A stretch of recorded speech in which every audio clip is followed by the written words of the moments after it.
You are not getting a free meal. What a joke.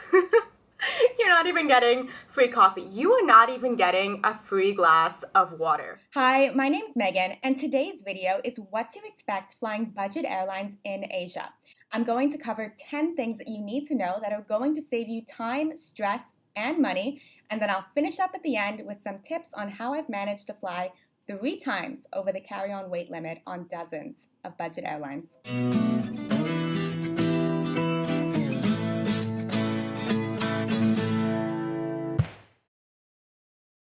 So where do you even search for these flights? And by these flights, I mean low-cost Asian carriers like AirAsia, Thai Lion, Nok Air. These would be equivalent to Ryanair or Norwegian of the Western world. Good news is that you can find these low-cost carriers on popular search engines. My favorite two are Google Flights and Skyscanner. I have a whole video on how I search these sites for the best flights, and I can link that below. Definitely do all of your searching for budget airline flights in incognito. This is the exact same flight in an incognito browser for $70 as it is in a regular browser for $73.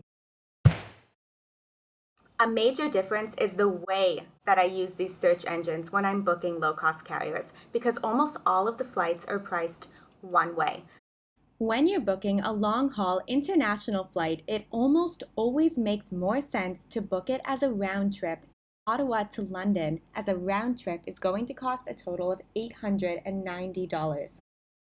One way is going to cost me $668. This makes a lot of sense from the airline's perspective because it's going to be incentive for the consumer to book both ways with their airline as opposed to booking one way with them and then potentially flying home with a separate carrier. This is not the case with most budget airlines. You're not making any savings by booking it as a package.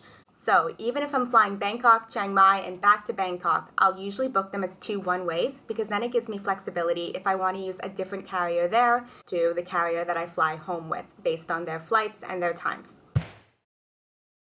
Where you book the flight also matters. I love Google Flights because it gives you all of the options if you want to book directly with the airline or if you want to book with a third-party provider. There's no real benefit to booking with the airline because you're not going to be racking up points, and they almost always charge ridiculously high debit and credit card fees. I'm talking $5 to $10 US minimum.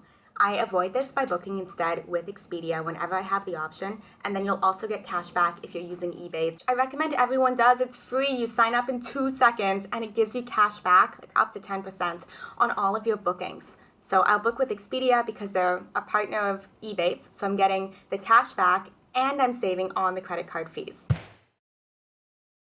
Regardless of where you go to make the booking, make sure you go to the airline's website and you read their fine print. Don't assume anything. Do not assume that you have 7 kg of carry-on baggage. You may have nothing. Many airlines are strict on their carry-on limits as well. This is where they make so much money. So it's often even worth it to check your bag at the time of your booking, because if you have to check it when you get to the airport for being overweight, expect $40 minimum per bag. And then if you have multiple connecting flights, they may even charge you for each segment of the flight. So see if it's worth booking your checked baggage in advance, and you'll do it at a discount.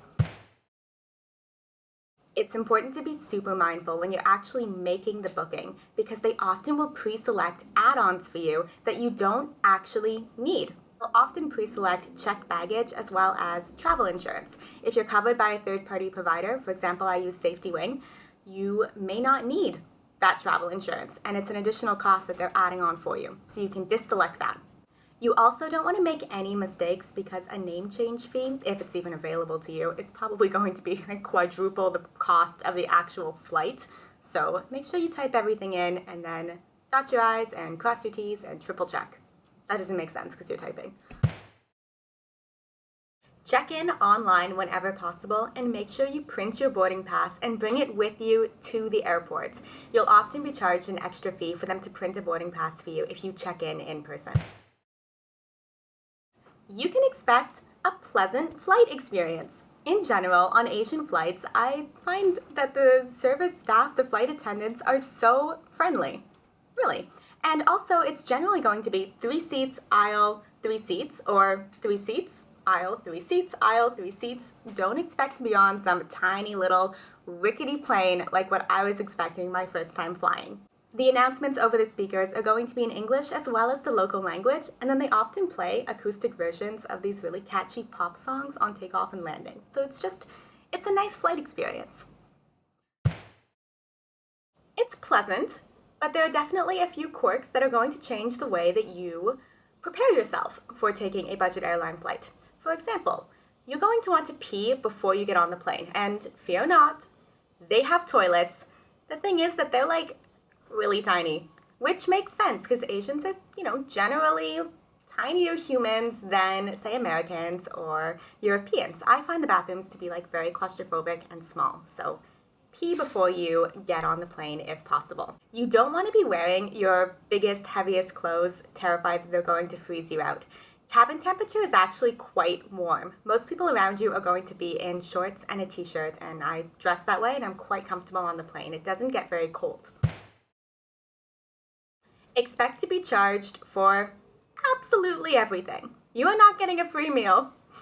What a joke. You're not even getting free coffee. You are not even getting a free glass of water. So bring anything that you need with you. You can purchase all of these things on the plane, or you can purchase them in advance. AirAsia actually has really good deals on pre-booking meals, and they're quite good. You may have guessed this by now, but you don't have an entertainment device. You don't have any entertainment or Wi-Fi of any sort. You also don't have any plugs. So if you're bringing electronics, don't expect to have a little USB stick or a plug that you can charge your device with. Bring everything fully charged. Really into a series, I'll pre-download a few shows onto my iPhone from Netflix, and then I'll put my phone into a plastic bag and hang it on the seat back hook. So it's like a little portable screen. Because you don't get a screen on Budget Airlines. If you've been on this channel before, you know that I almost always travel carry-on. This includes when I'm traveling on Budget Airlines. And now Budget Airlines carry-on restrictions are small. It's usually around 7 kg in a roll-on, and then you have a backpack. Like, honestly, you are taking up most of that weight just with the roll-on.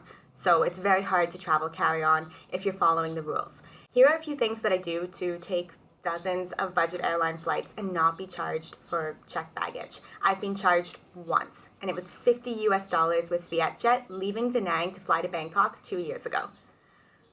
The charges are high. So it's up to you if you want to risk it.